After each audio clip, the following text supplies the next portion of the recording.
Chapter 1. Painting in the middle of the night wasn't all it was cracked up to be. To the average non-shifter, it might have been the 200-year-old werewolf, howling at the full moon that spoiled things. He might have appeared frightening, the ridge of his back arching high as streams of golden moonlight glinted off the sharp points of his canines. But no. To Isabelle Connelly, it was the weather kinking her plans. Gusts of winter wind whipped over the cliffs of Maher and slammed into Isabelle, freezing her to the bone. She clutched her paintbrush tightly and swiped gently across the canvas to accent the slope of Neil's tail.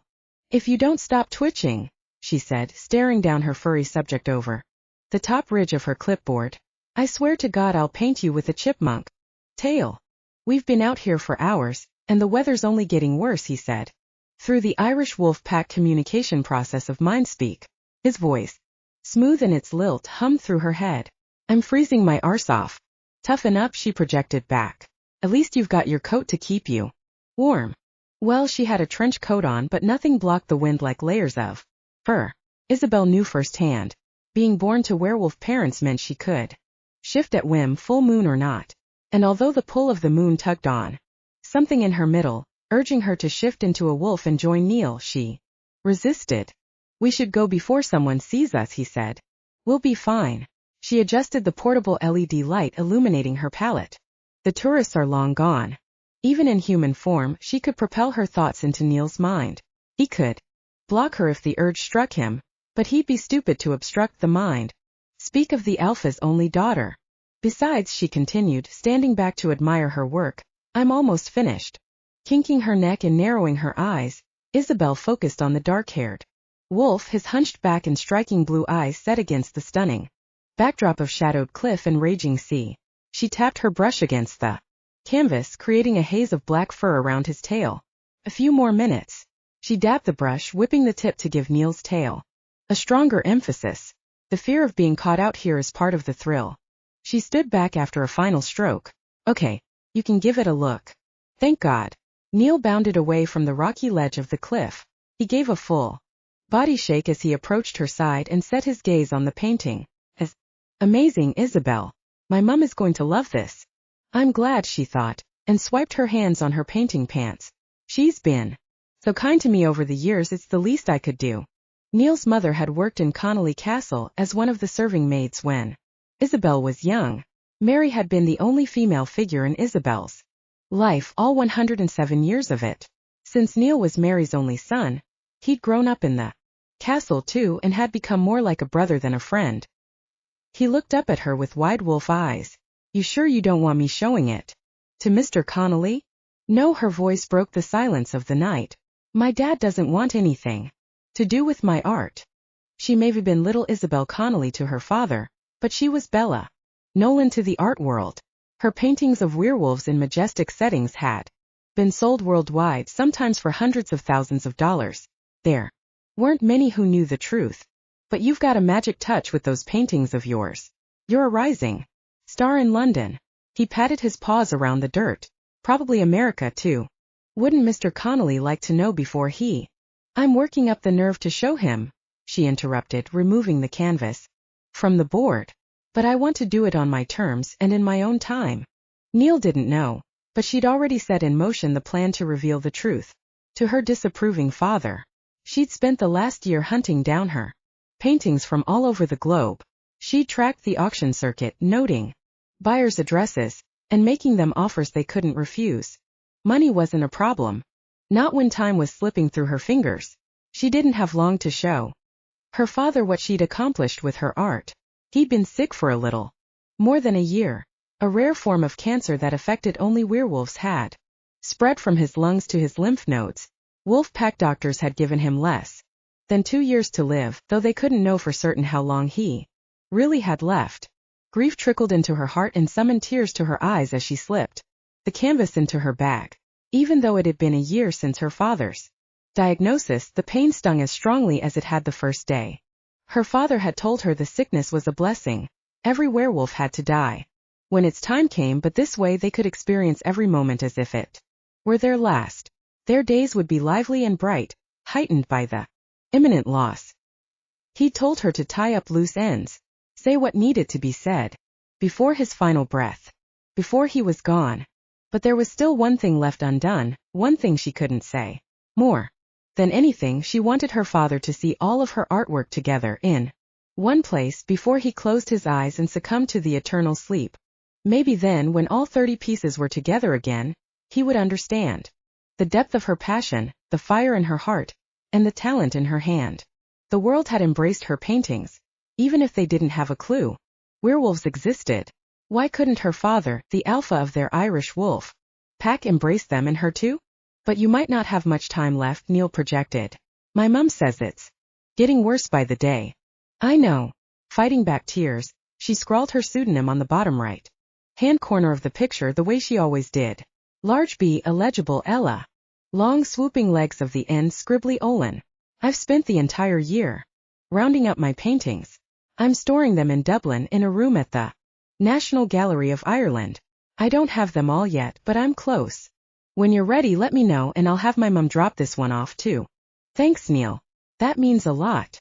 Neil huffed in approval as puffs of condensation rose in front of his face. How many Bella Nolan pieces are still in the wild? 12, I think. She gathered up her painting supplies and tried not to think about how long it would take her to find the last few pieces of art. Well, 13 if you count the first painting I did of my father. But that one is long gone now. What happened to? Her phone bleeped from her bag, interrupting him. Thank goodness. She didn't want to delve into what happened with her first painting. How could she explain the story yet hide the pain? Her father had said painting was a waste of time. An alpha's daughter should spend her days and nights studying tradition and pack policy. How could she express the shame she'd felt when her father flung her precious first piece of art into the hearth? It hadn't been lit when he'd chucked it, but after she'd left his den crying, she'd heard his order for the fires to be lit. She'd felt the warmth spread through their mansion outside the city. The sharp, shameful burn of disgrace smoldered deep in her heart. Even now, her phone bleeped again, silencing the thoughts of her father's disapproval. She yanked the cell out of her supply bag and read the text as it flashed over her screen. Found another Bella Nolan piece in San Francisco. Werewolf in Venice. Thank God. Jolts of elation shot through her. Finally found you. Werewolf in Venice had always been one of her favorites. She'd painted it 15 years ago on her third trip to Italy. She could still remember the fluid lines of the water, the fanciful stone dwellings, and the sleek form of the gray werewolf as it stood proudly in the center of the bridge over Rio di Palazzo. She read the next text as it popped up. Up for auction next Saturday, 10 o'clock.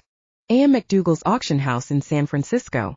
She wouldn't have to mess with a buyer or collector, offer a price, and negotiate until she was blue in the face. No, this would be easy. Werewolf in Venice was about to come home.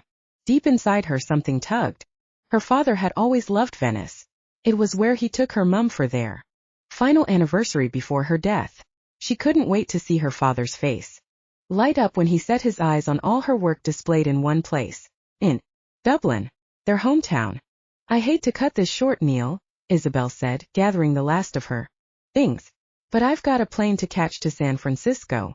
Sounds like a good time, Neil projected, nudging the bag of brushes closer to her foot. Just make sure you don't leave your heart there. What does that mean? She turned to him.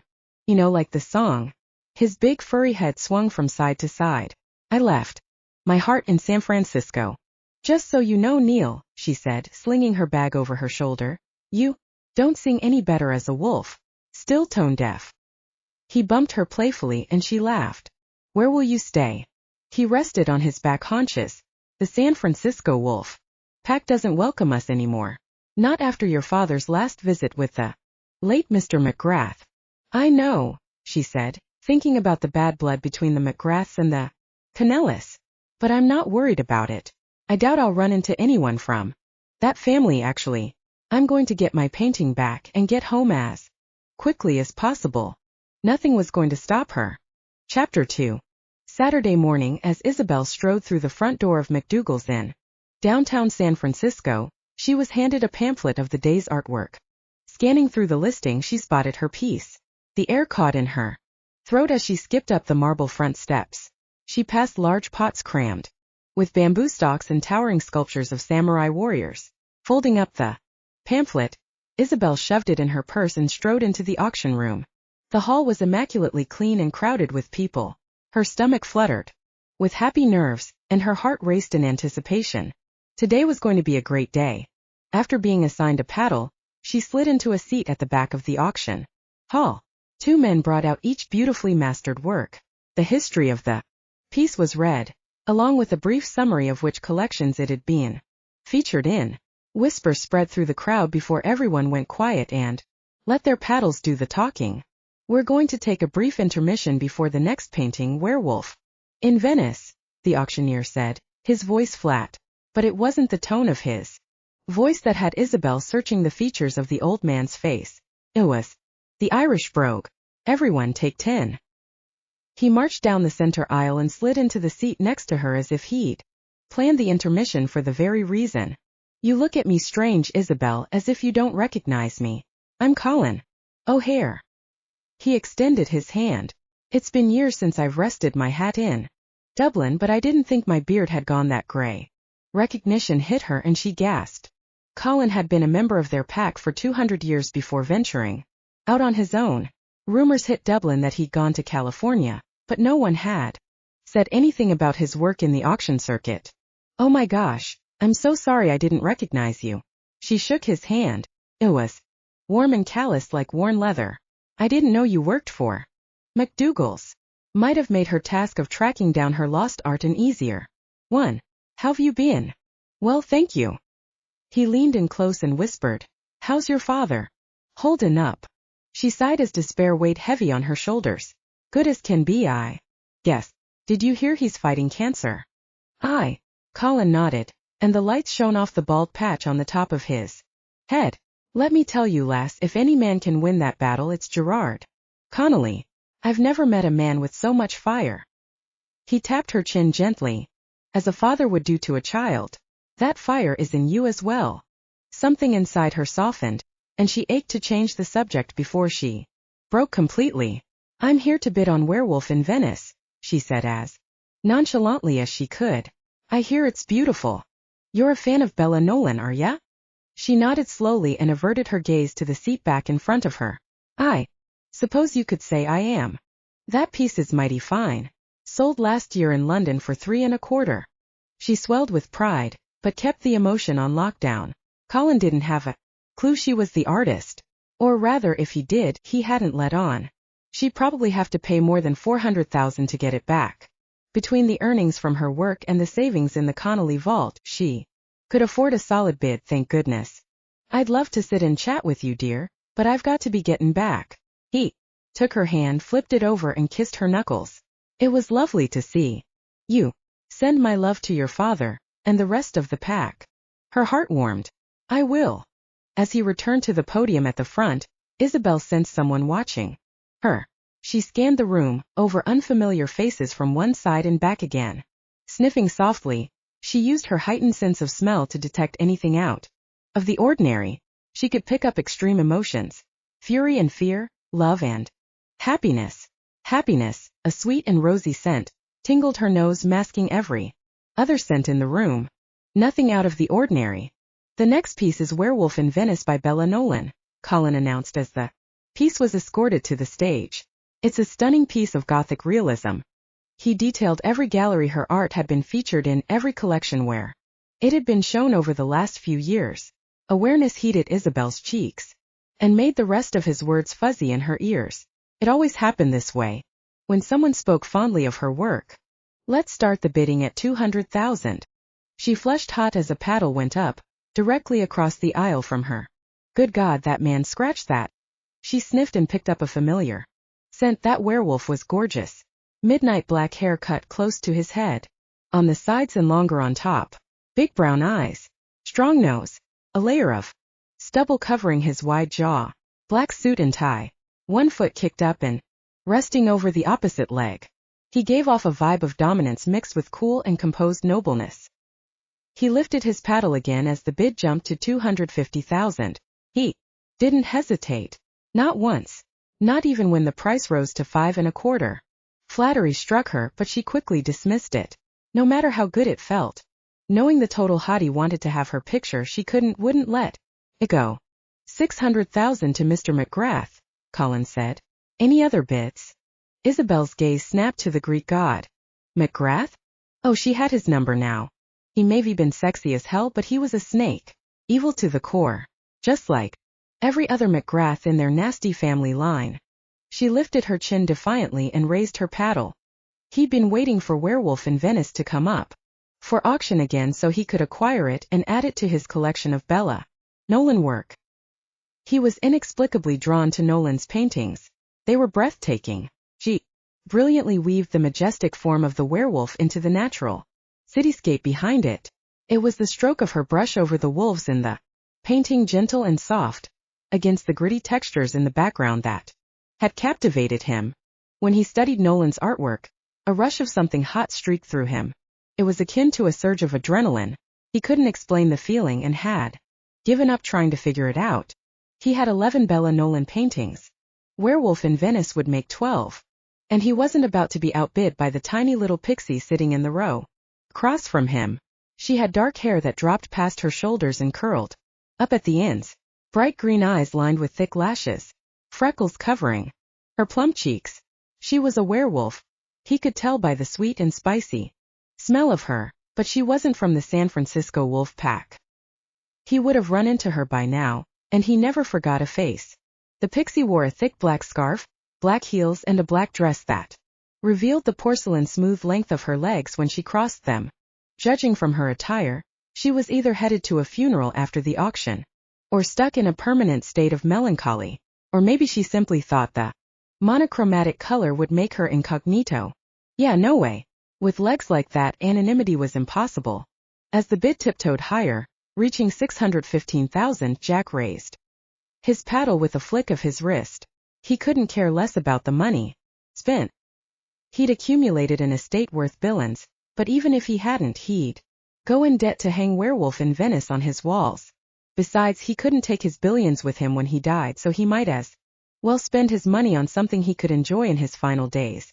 Seeing as how he was a 320-year-old werewolf who'd yet to find his Luminary, his one and only fated mate, he was weakening. Werewolves could only live about 300 years without going through the bonding process with their Luminary. With every year that passed by, he was pushing the envelope. He'd searched tirelessly for his mate, scoured wolf packs throughout the country, and had come up empty-handed. Luminaries could feel the spark of connection at first touch. He'd failed. End of discussion. End of his life. A shaky breath ripped from his lungs. Just then he picked up something else in the pixie's scent. Hints of something rich and creamy. It smelled almost like no, it couldn't possibly be Guinness. Smooth and full. Bittersweet underneath. Had she drunk the beer recently? Was it still on her breath? He couldn't tell. The pixie lifted her chin. A slight move, but he caught it and raised her paddle. Guess she was a Bella Nolan fan too. Without thinking twice, he rebutted. She craned her neck to the side and glared at him, kinking one eyebrow. It was clear that she was trying to give him attitude, but she looked downright adorable, like a puppy gearing up for battle against a more formidable dog. He couldn't help but smile. Sweetheart, I'm 320 years old. I've met and outbid enthusiastic bidders like you before. But you've never met me. Her thoughts struck him like a hammer to the temples. He hadn't meant to project his thoughts or for her to hear them. But now that she'd responded, he couldn't get the sweet sound of her voice out of his head. Her tone was light and airy like the winter wind, carrying a soft accent. He couldn't place it. English, Irish, definitely European. With a huff, the pixie redirected her attention to the front and raised the bid again. I can do this all day. Her lips twitched in irritation as her words pulsed through his mind. You might as well go home now. It'll save you some embarrassment. Exhilaration fired through his veins. There was only one thing he loved more than a challenge, a tantalizing game of cat and mouse. Keeping his eye on her, Jack bid until the price reached 750,000 and the room erupted in excited whispers. Pixie fidgeted in her seat, shifting her weight from one hip to the other. Don't overextend yourself, he projected. Don't worry about me. She waved her paddle. Worry about what your friends in the auction circuit are going to think when you're outbid and lose this painting. He bid again, without hearing the next price. She matched him. A smirk curled the corner of his lips as he met her eyes. Fiery determination burned in those emerald depths. Her eyes stunned him, twinkling bright and holding him captive, but not enough to miss the price of the painting rise. Near $1 million. He winked, and then lifted the paddle slowly. She fumed, her nostrils pushing out slightly, her lips tightening in agitation. As the room quieted, Jack's heart raced. Time slowed. Something hot, like molten lava, flooded through his body, making his arms and legs weak. It was the same reaction he had when he pushed the limit and cheated death. He'd become intimately familiar with the feeling. Since adrenaline rushes were the only way he was staying alive, he'd had to find new and interesting ways to keep the blood hammering through his veins. For the past 20 years, he'd been living on borrowed time, jumping from one heart-pounding adventure to another. Although he couldn't explain it, the pixie sitting across from him was giving him a rush.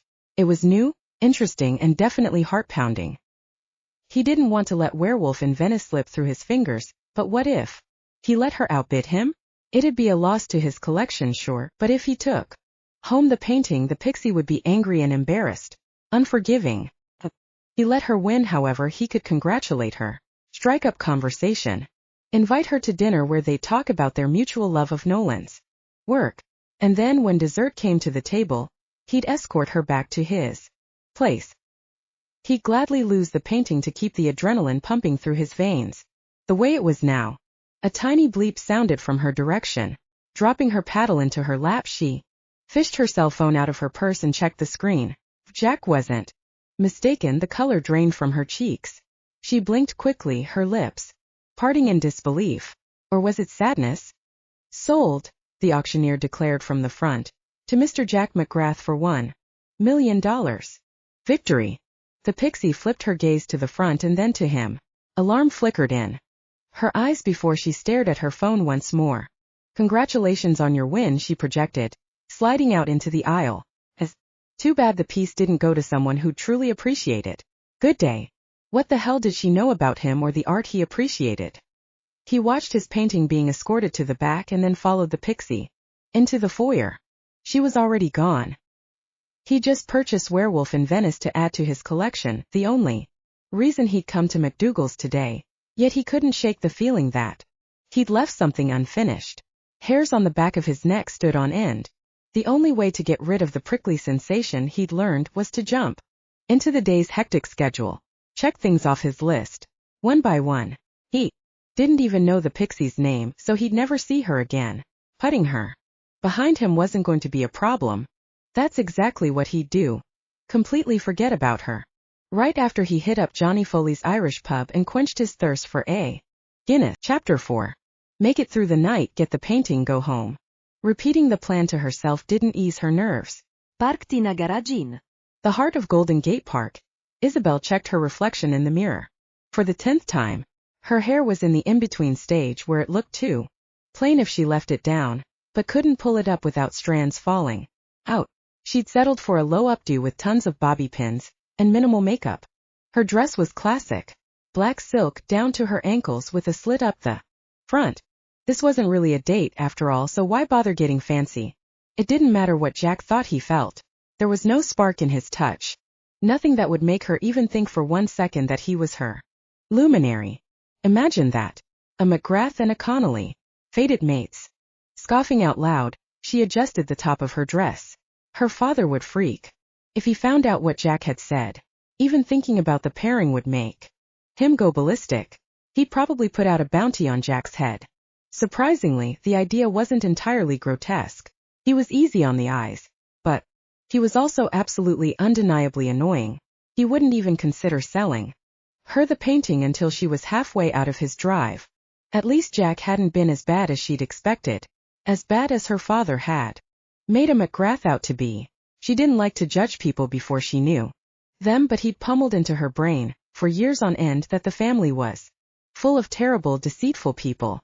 She had yet to see that side of Jack, but still a part of her was waiting for her father's words to ring true. Lifting the front of the dress she'd bought a few hours before, Isabelle strode up the steps toward the de Young. She nodded to the men in tuxedos who flanked the doors of the museum and swept inside. The place was bursting with life. From paintings illuminated on the walls to classical music wafting from the speakers to sculptures in the corners, everything was vibrant. Even the people. Men dressed in tuxedos and women glammed up in formal gowns filled the space, mingling and laughing and happily clinking glasses. Despite the festive atmosphere, Isabelle's shoulders felt tight. Hell, every muscle in her body was on edge. She'd have to bite her tongue for a few hours. Remember not to tell Jack how little her pack thought of his family and the way they did business. I need liquid courage, she mumbled and sauntered toward the bar. On her way, a server holding a platter of hors d'oeuvres passed in front of her. Looked like snapper crudo with chili, steak lettuce cups and bites of sesame chicken on sticks. Scrumptious. Stomach growling fiercely, Isabelle spun in front of the waiter and snatched a handful of each. God, she'd been so preoccupied with dress shopping for tonight she'd forgotten to eat. As she shoved the snapper in her mouth and headed for the bar, someone tapped her on the shoulder. She whipped around, shifted the food to her cheek and bit back a gasp. From his musky, masculine scent to his ruggedly strong jawline to his sultry brown eyes, Jack McGrath was a vision of sex appeal. Looking for me? He asked. Choking down the fish, she swiped the back of her hand over her mouth to clear away the crumbs. No, but I've got a throat on me. He chuckled, eyeing her neck. I'm sorry, what? I'm Festi. She wasn't back at home drinking with Neil. She'd do well to remember it. Anyway, what are you drinking? Scotch on the rocks is my poison.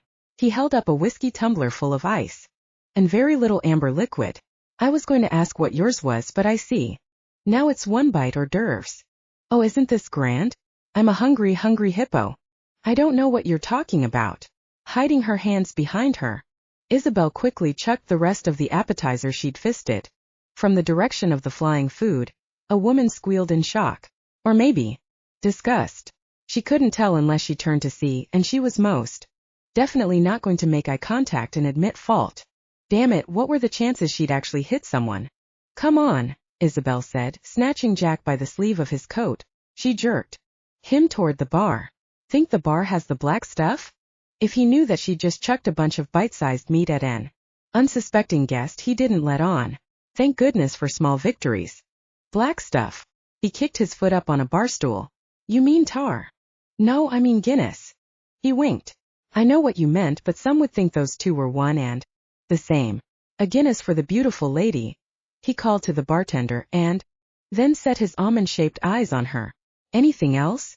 My painting. Smiling smugly, she propped her elbow on the bar. Since you're offering. He smiled, but only one corner of his lips quirked, and it was sexy as hell. We'll get to that. I figured, but it was worth a shot. Of course it was.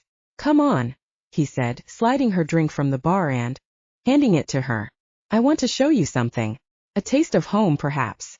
She followed him reluctantly, merging into the crowd and zigzagging toward an area with a sign that read National Galleries of Scotland. He hesitated as she passed through a marble archway and ghosted a hand over the small of her back. Even though he didn't touch her, she chilled, her skin going tingly all over. Had they walked under a vent? They entered the Scottish gallery, and knots of tension loosened in her shoulders. Her arms dropped to her sides. Wow, this is grand. She filled her lungs and let out a deep, relaxed sigh. Really grand. This was the type of experience she wanted her father to have with her work. Before he died, he should feel enraptured by the art, as if it were a part of his soul. That's the way she felt when she painted and why she felt connected to every single piece. How long will you be staying in San Francisco? Jack asked from behind her. Completely enthralled, she paused in front of a nature painting by Paul Cézanne. I'm not sure, but I'm anxious to get back. What's the hurry? If she wasn't mistaken, he sounded genuinely disappointed. But McGrath didn't feel anything. Ever. I miss home. While that was true, there was more to it than that. She wanted to spend every last second with her father, before there weren't any seconds left. Her stomach clenched into a knot as dread seeped in. I have family waiting for me. Jack stood beside her as she kinked her head to the side to analyze a painting of a man ice skating on Duddingston Loch circa 1795. It was a masterpiece. Painting perfection. It had been created en plein air too, if she had to guess. By the wisps of light in its layers. Have you enjoyed your time in the city? He asked, his voice tight. I find it hard to believe that you bargained tonight for the painting yet. You want to spend our time talking about how much I like the city or how long I'm staying. Is that really why you wanted me here? She tipped back her drink. Because I think there's more to it and it's about time you let me in on the secret. He leaned in close, and she couldn't help but inhale a generous helping of his masculine scent. He smelled divinely fresh like amber and sandalwood, an intoxicating combination that had her stunned. Oh, I've got secrets, he whispered against her ear. But this isn't one. It's so hard to believe that I simply craved your company. Good God, her earlobes shivered. Was that even possible? The thought of this gorgeous man craving anything had her mouth watering. Words evaporated from her brain, which didn't happen very often, if ever. Despite herself, she relaxed. Probably had something to do with that smooth, a silk voice. That's your big secret? She asked, stepping up to the next painting. You wanted to spend time with me and chit-chat. Sure. He followed her, a constant presence at her side. But he wasn't pushy. Oh no. He glided over the floor a few feet behind her, his free hand in his pocket, the tuxedo coat stretched taut over his impossibly broad shoulders. And damn if those pants didn't pitch over his obviously impressive groin. Have you done anything fun since you've been in the city? Oh, there were a few fun things she was thinking about doing at the moment. Enjoyable, naughty things that made her girly bits tingle. I'm sorry, what? He smirked, as if he had caught her staring at his package. What have you been doing to occupy your time? Keep your eyes up. I haven't been here long enough to see as much as I would have liked. I flew in right before the auction. And you're already eager to return? She nodded. Why not stay a few days? His dark eyes glimmered with something devious. You can see the city while you're here and experience all you can. And let me tell you, hotels are so impersonal. You'd be better off seeing the city from a local's point of view. If you want, you're welcome to crash at my place. Oh yeah, baby. No, wait. She was supposed to hate him, wasn't she? He was a McGrath, for crying out loud. How easily he could make her forget. You can waggle your eyebrows all you want, Jack, but I wouldn't go home with you if you had a collection of 10 Bella Nolan paintings. He grinned, as if he hid the most delectable secret. Actually, Glasses clinked from the main room, interrupting him. When she met his eyes, once more the dark twinkle in them had vanished. Museum patrons mumbled low, their whispers melting together into an incomprehensible wave of conversation. We should see what that's about, she said, watching the crowd form near a large painting on the back wall. They're starting some sort of speech. It's nothing interesting, believe me. Besides, we haven't seen all the artwork in here. Jack brushed by, bumping into her with his shoulder. Gooseflesh pebbled over her arm. Look at this one. She was still trying to get rid of the chill spreading through her chest when Jack stopped in front of an oil painting of Niagara Falls. I'm blown away by the whole process, he said. How an artist can take a blank canvas and turn it into a masterpiece. I don't know anything about painting, though artwork like this has always fascinated me. Isabelle tore her eyes away from the main group and approached his side. Maybe you should pick up a brush and give it a go, if you're so intrigued by it. It's not about the process, so to speak, but the people behind the art. You can almost sense what the artist was feeling when he painted this. Turning slowly, he stared her down with those smoky brown eyes. And just like that, she was warm again. I like to collect things by artists I feel connected to. Art, sculptures, valuable books, anything that I can add to my private gallery. Sounds like you've got quite the collection, she said, traipsing around the hall. She could feel his gaze boring into her back as she turned away. But you're focused on acquiring rather than appreciating. There's a huge difference. I disagree. Acquiring is appreciating. If I spend $1.25 million on a piece, it has more value to me than one I paid $300,000 for. She spun and stared. So the inherent value of something is based on the retail price. Of course. He nodded. Which piece in this museum gets the most attention? The one in the far corner, or the one in the center in the glass case? The one purchased for $50,000, or the one the museum newly acquired for $500,000? A little piece of her died at the thought of someone buying her paintings, solely based on the monetary value. We're going to have to agree to disagree, she said plainly. Jack followed her trek to each of the paintings. A silent companion.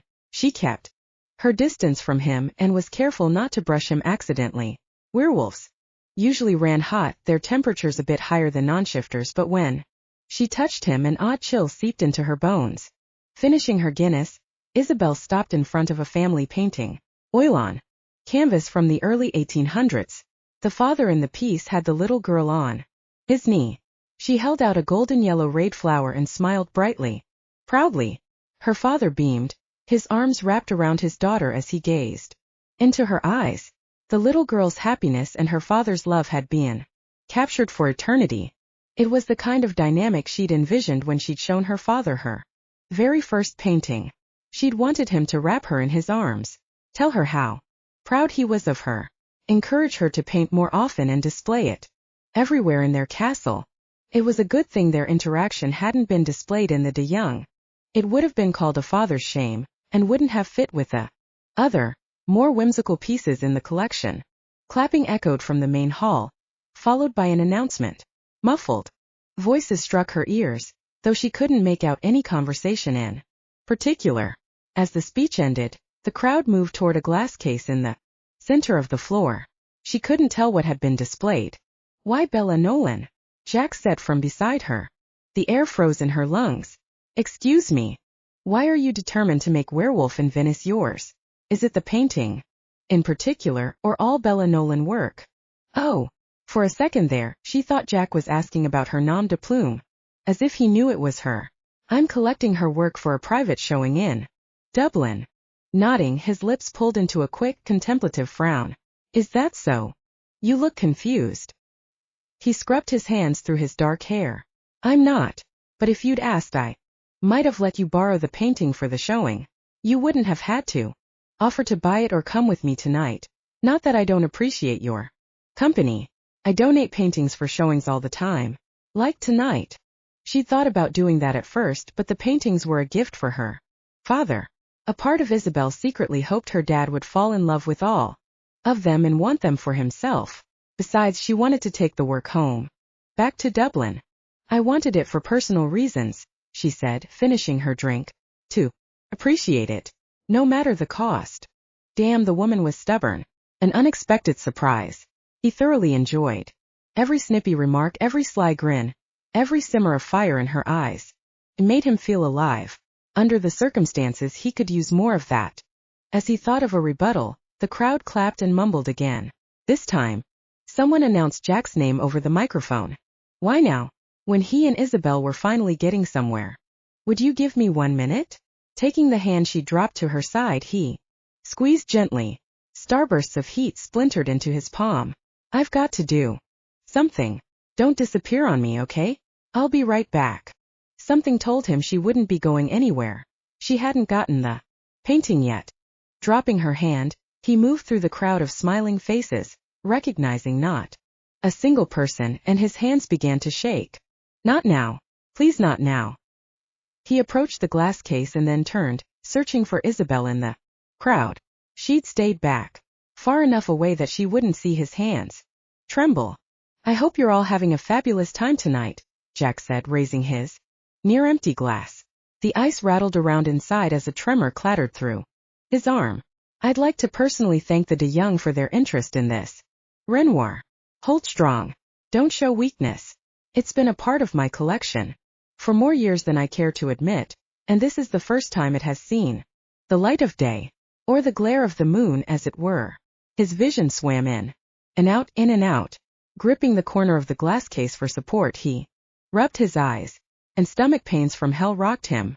Anyway, cheers. Weaving through the crowd, Jack cursed and stumbled, fought his way back to Isabelle's side. Another few minutes and he'd black out in front of everyone. Isabelle, he said, leaning against the nearest marble pillar. I'm sorry to have to cut the night short, but something has come up. What hotel are you staying at tonight? Are you okay? You look pale. I'm fine. Focus on breathing. Air in, pause, air out. What's the name of your hotel? The Grand Hyatt, but you look like you're going to. Perfect, he rasped out, hollowing out in his middle. I'll have the painting delivered to your hotel room in an hour. I'd like to make this up to you. You'll let me, but it'll have to be at a later time. And then before he collapsed in the middle of the de young, he staggered out the front doors and into Chapter 5.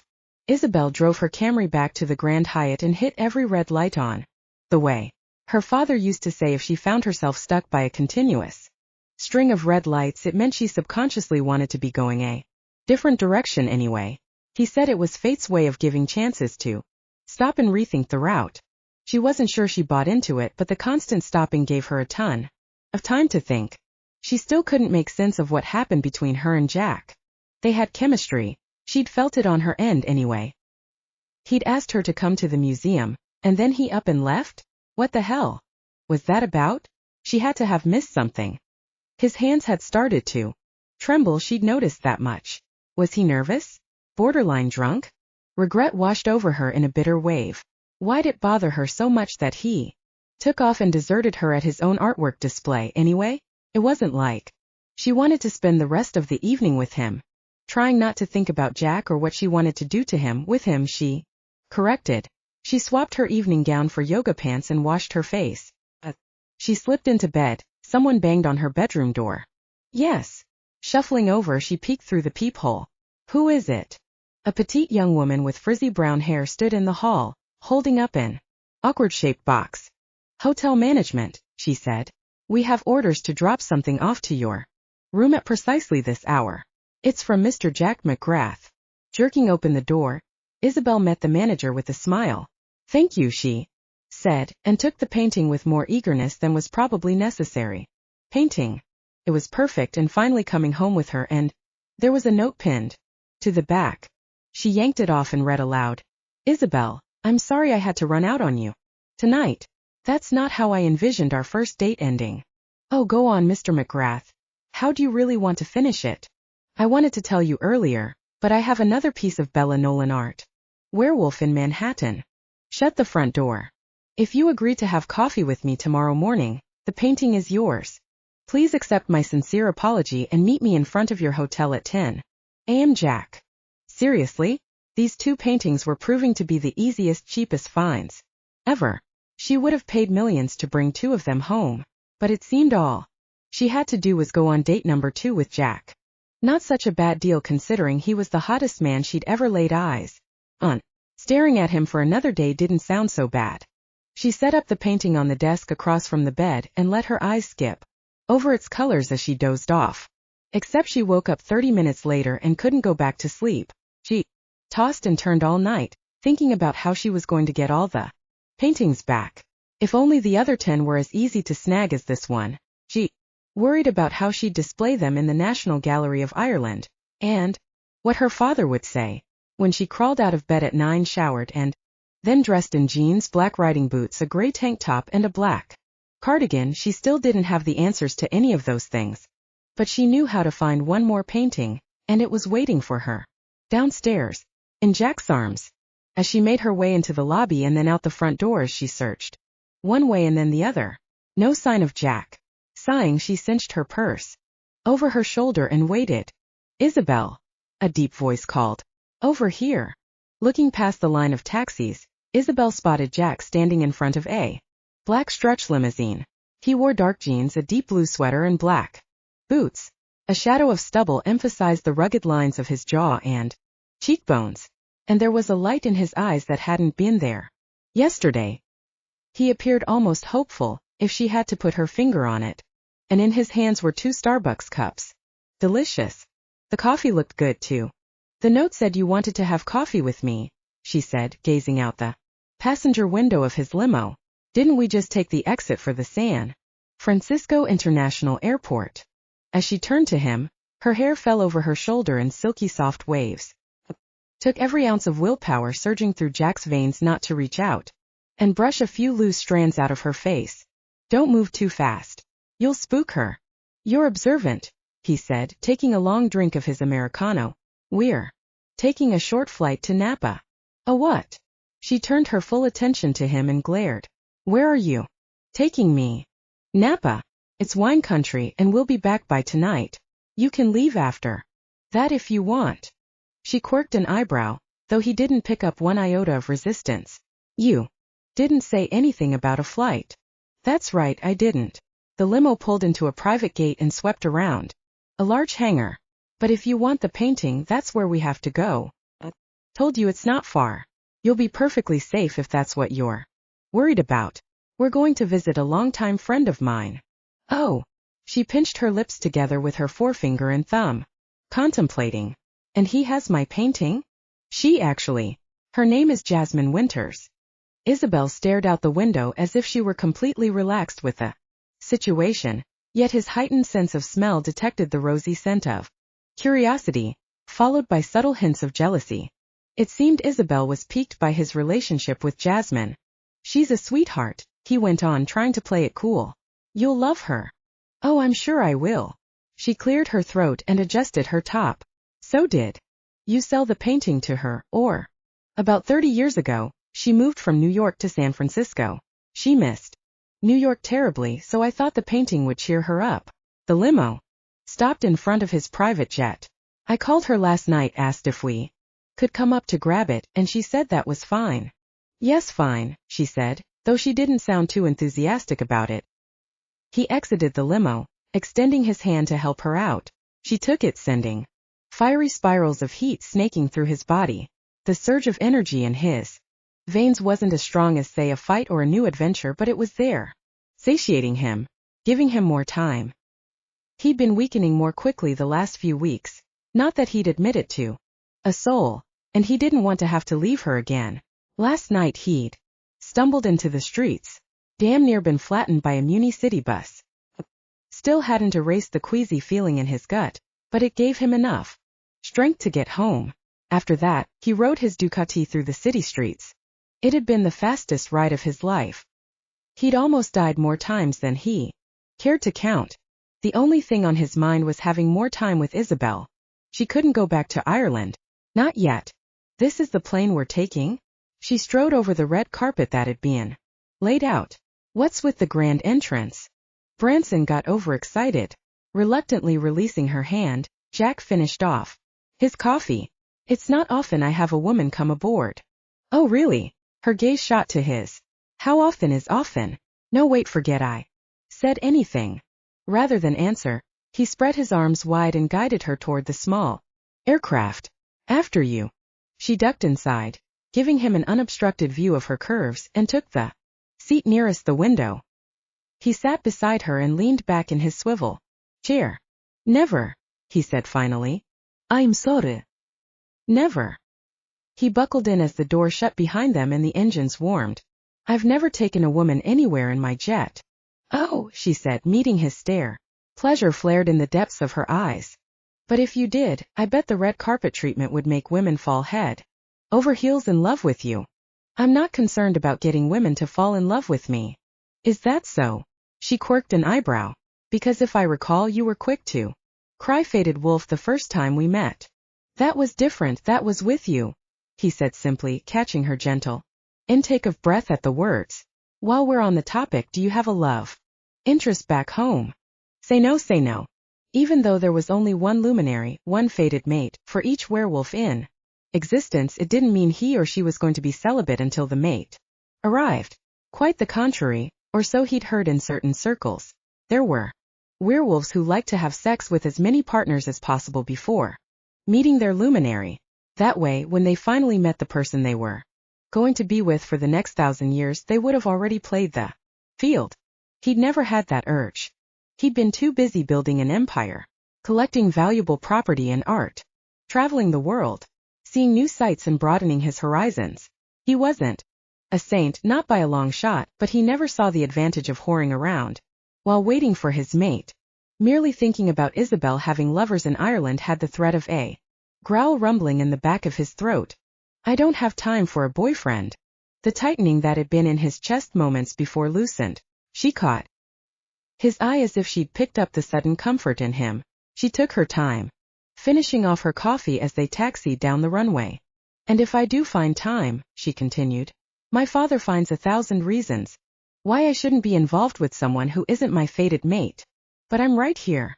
My father is pretty strict on what I can and can't do. Clutching the armrests of her chair, she laid her head back as they lifted off. With a bump and a groan of the engines, they were soaring through the air. I'm sorry, I'm not particularly fond of planes, and I talk when I'm nervous. Stop me if I'm blabbering too much. That would never happen. He hadn't meant to say it aloud, but there it was. I like listening to your voice. It's soothing. Sliding her head over the headrest, she glanced at him. So is yours. A moment passed between them, charged with smoldering heat. The air crackled, causing his heart to jump. And then just like that, she severed eye contact. And the moment was gone.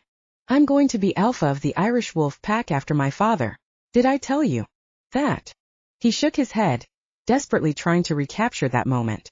Every now and again, when she wasn't nervous or trying to peg him for a scoundrel, she opened up. Only then could he glimpse the real Isabelle Connelly hidden behind the wall she'd put up. She had a great sense of humor and a stubborn flair that kept him on his toes. As she continued to talk about her father, her voice cracked.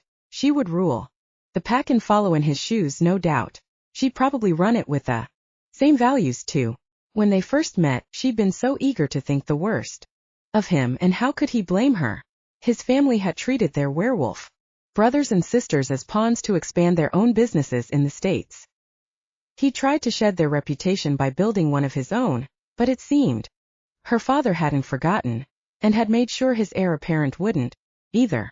Everything made sense. Her hesitation, the distance she kept, the walls she continually tried to put up, and the bitterness that trickled into her tone every now and again. Reality was a nasty son of a bitch. I spend most of my day studying Irish tradition and wolf pack law.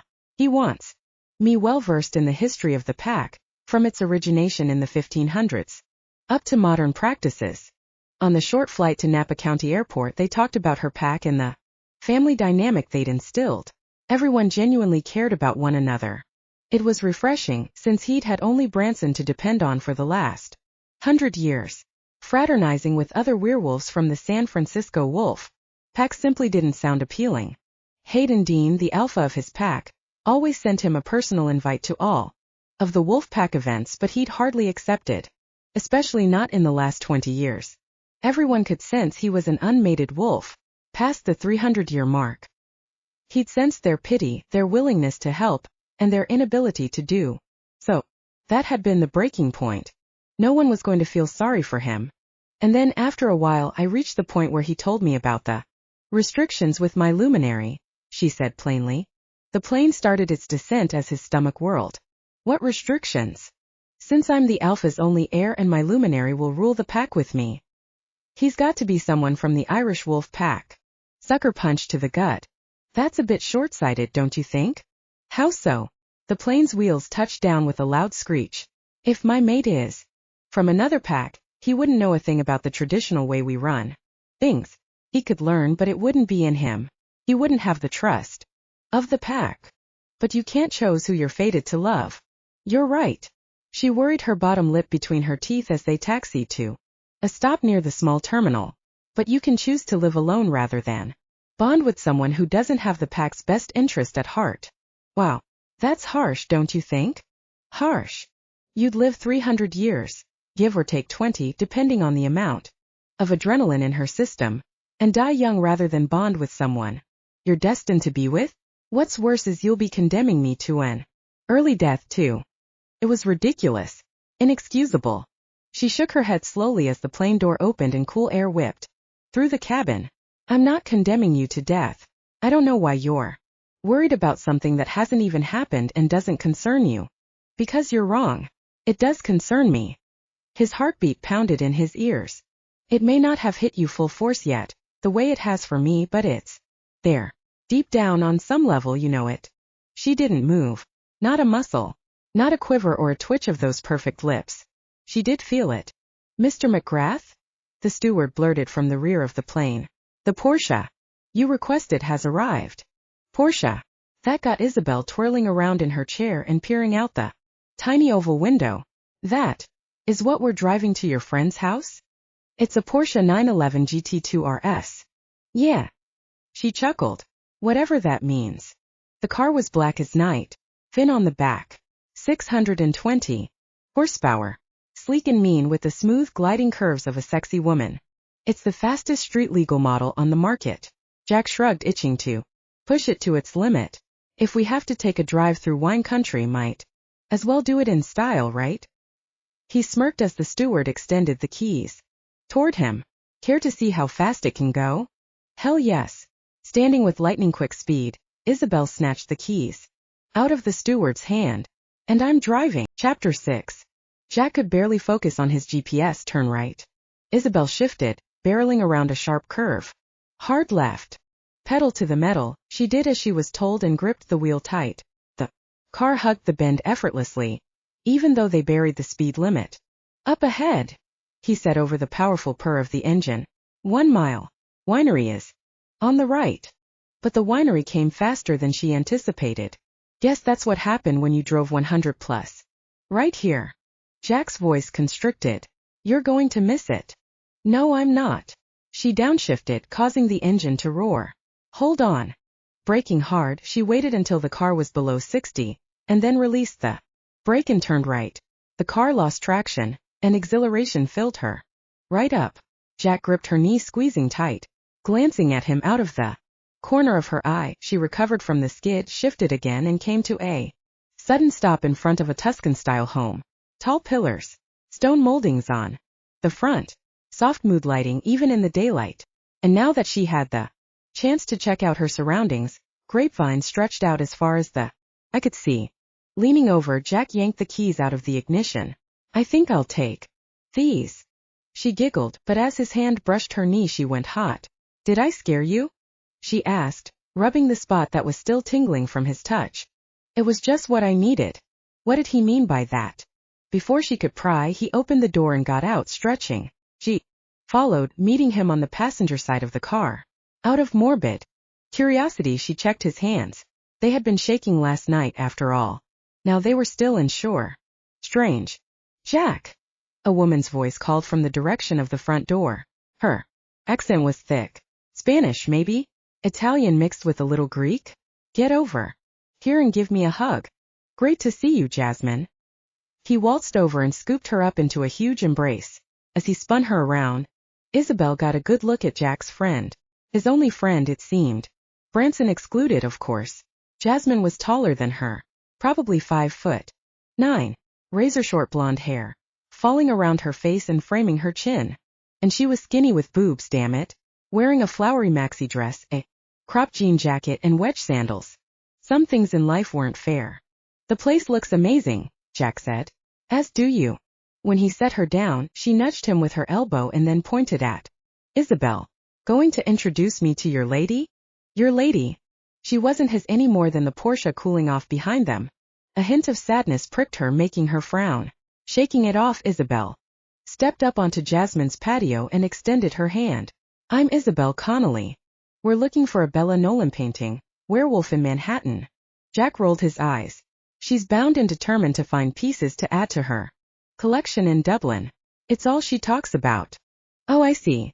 Jasmine shot Jack a perfect smile. But why don't you just? Do you have it inside? Jack cut her off, touching her arm as he spoke. Would you mind if we saw it first thing? Isabelle's gaze homed in on his touch. He held Jasmine's arm just above the elbow. His touch was gentle and reassuring, his fingers lightly brushing against her skin. A low hum rumbled through Isabelle's belly. It was the strangest thing. Coffee didn't normally give her indigestion. If you're ready, Jasmine said, starting into the house. It's right this way. Eager to set eyes on her painting, Isabelle strode inside before Jack and was instantly taken aback. The entire place was covered in white marble sculptures. Small pieces stood on windowsills. Larger ones were situated in the foyer and in the corners of the great hall that led to the living area. More sculptures greeted them there. There were angels, kings, and couples lost in loving embraces. Your home is stunning. She couldn't help but traipse slowly, taking in every inch. How long did it take you to collect all these? Better part of 200 years. Jack helped me find this one. She brushed her hand along a sculpture of Aphrodite as she passed. Remember the auctioneer winking at you? He chuckled. I remember. You could have had any woman you wanted, Jasmine said, shooting Jack a sideways glance. Isabelle could have mistaken the gleam in her eye, but Jasmine sounded jaded. But you pushed everyone away, she continued with a sigh, and then turned her attention to Isabelle as they wound through the formal dining room. He's a loner, this one. Better guard your heart. Oh, don't worry, he blurted from beside her. She's built up Fort Knox. Around it, no one's getting in. Jasmine chuckled. You sound as if you've tried. Isabelle glanced at Jack out of the corner of her eye. His jaw clenched and unclenched.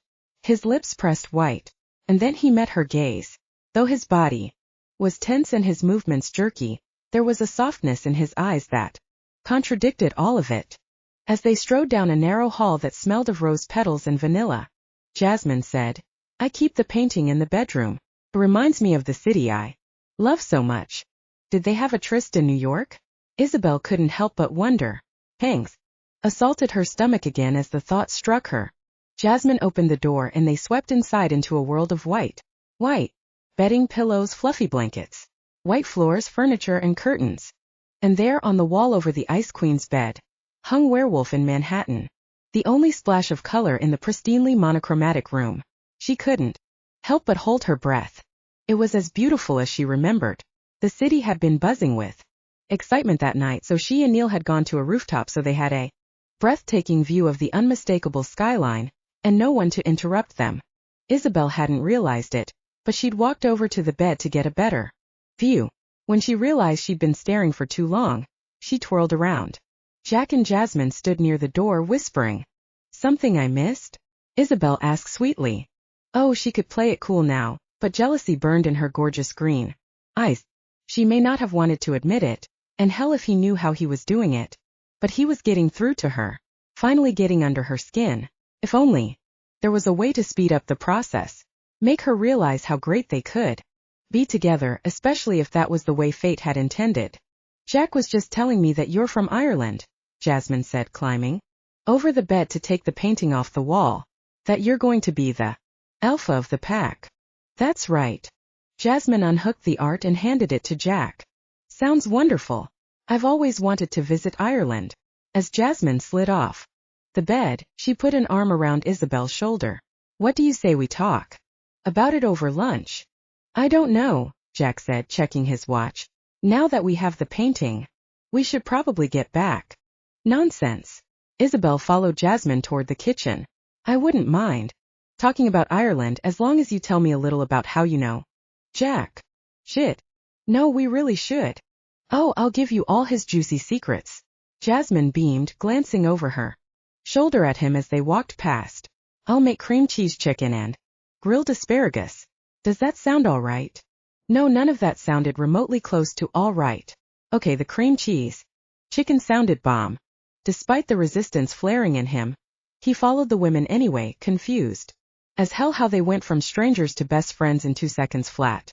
Jasmine was all business in the kitchen, sweeping from the countertop grill to the sink and back to the island where he and Isabelle were seated. She put the asparagus on the grill, drizzled it with oil and spices, and then went to work seasoning the chicken. For a few minutes Jack thought he was in the clear. Jack and I met at a sorority house, she announced, stirring spices. Here we go. Resting his elbows on the granite, he tented his fingers together and listen.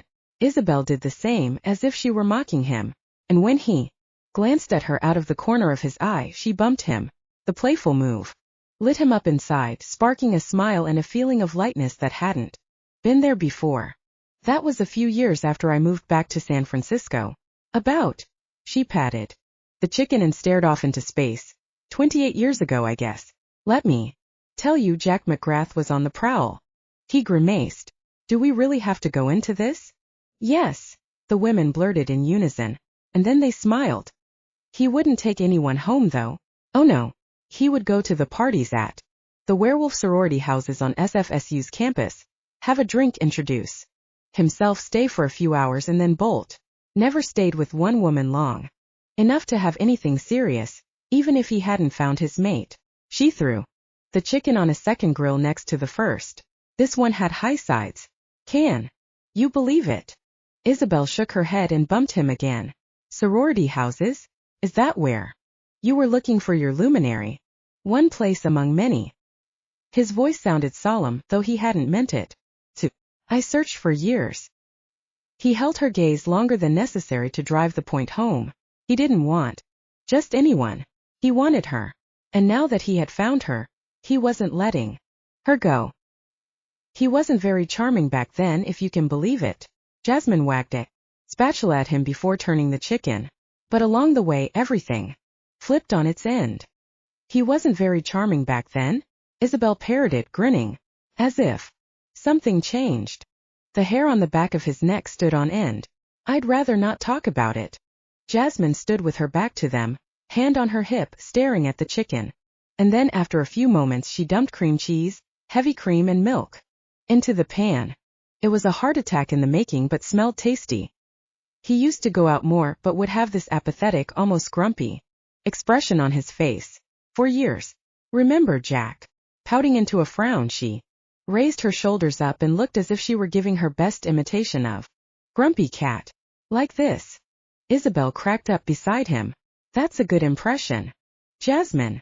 But then he bought 2 Bella Nolan paintings. Taking the asparagus off the grill, she rolled a few onto each plate and then flipped the coated chicken onto the top.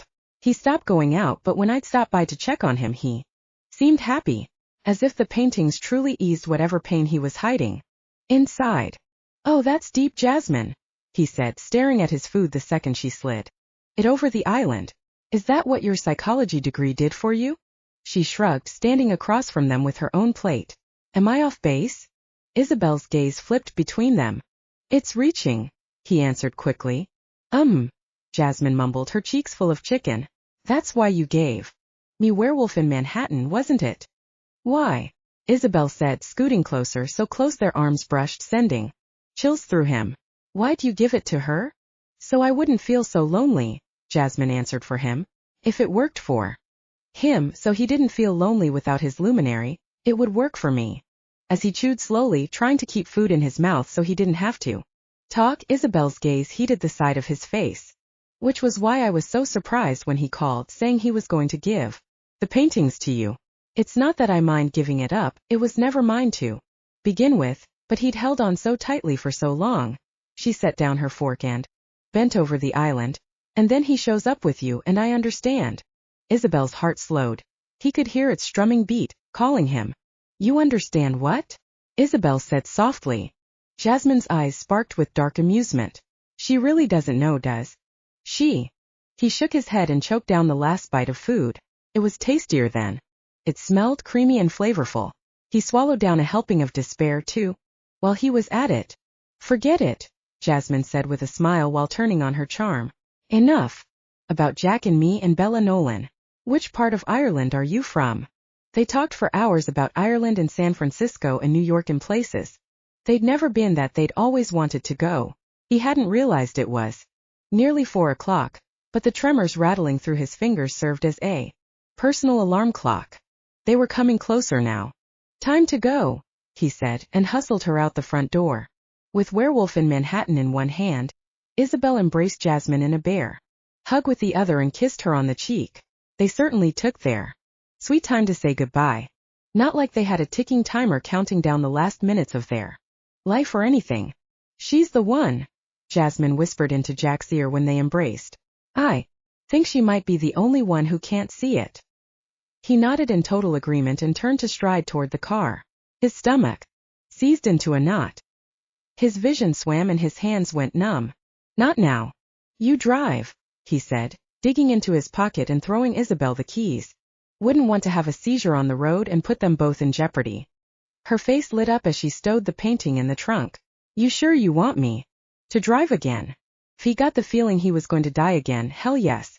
It'd give him just the rush he needed to make it back to the city. She drove the Porsche hard and fast, exactly the way he'd needed her to. She'd tried to make small talk, but he had to stay focused on slowing his heart rate. Surges of energy pulsed through him, smoothing out the shakes. But the nausea remained, and his vision was still off. There were 2 Isabelles in his sights.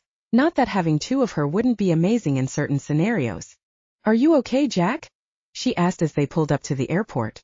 Every now and again your color looks off. You look gray. His vision cleared only for a moment. I'm fine.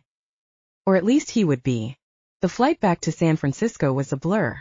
Had he dozed off? Stared into space? Gawked at Isabelle's legs the whole time? He couldn't say. and it spooked the hell out of him. Shakes, seizures, and blackouts. That was the order of things the medicine man had discussed. He'd yet to have a blackout but couldn't explain what had just happened. He had to do something before it was too late. As the plane taxied to where Branson was waiting with the limo, Jack leaned over and tapped Isabelle on the shoulder. She turned to him with more attitude than he'd expected. She probably tried to talk to him during the flight, and he probably tuned out. Perfect. I'm sorry about the way things ended tonight, he said, though he fumbled the last words, jumbled them together a bit. I'm going to take a cab home and have Branson take you back to your hotel. I don't know how long you plan to stay, but there's something else I'd like to show you. Would you wait? Another day at least. He needed a stiff burn of adrenaline rocketing through his veins like now. Maybe after he did that, he'd surprise Isabelle at her hotel. He'd have Branson get her number before dropping her off. Her mouth downturned. Why would we part ways here? At the airport? And why wouldn't Branson just take you home? Too many questions. And he simply didn't want her to see him this way, at his worst and weakest. Damn it, why'd he have to be borderline blackout now? I'm sorry, he said, and kissed her hand before rushing down the back stairs.